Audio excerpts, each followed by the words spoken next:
चला तू मैया शेरावाली के सरनिया।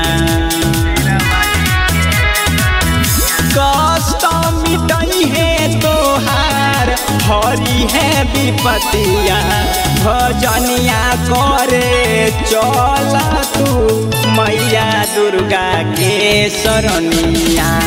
भजनिया करे चला तू मैया शेरावाली के सरनिया।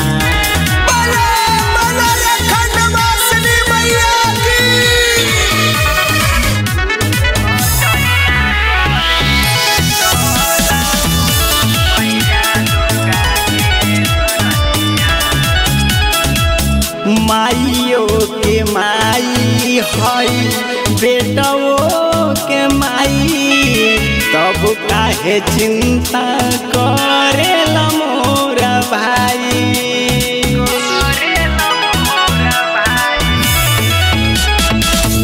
जब जब धरती पर पाप बढ़े पापी के भैले अवतार महारानी के वेदवो पुरानी कर करेला बखानी के। 9 दिन भूखी तू पूजी चरनिया भजनिया करे चला तू दुर्गा माई के सरनिया।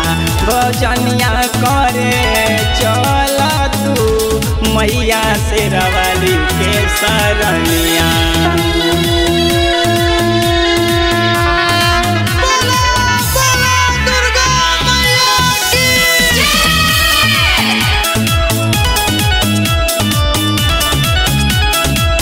जीवन सुख मिले नाही हीरा मोती धन में ऊ सुख मिले माई के भजन में।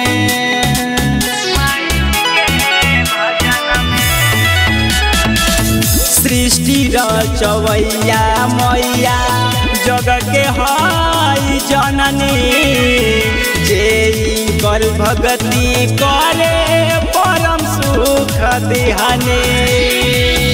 आदि शक्ति माई हई बड़ा मयरिया विधायक जीतू अनिल पूजी है चरनिया। भजनिया करे चला तू मैया दुर्गा के सरनिया। भजनिया करे चला तू मैया शेरावाली के सरनिया।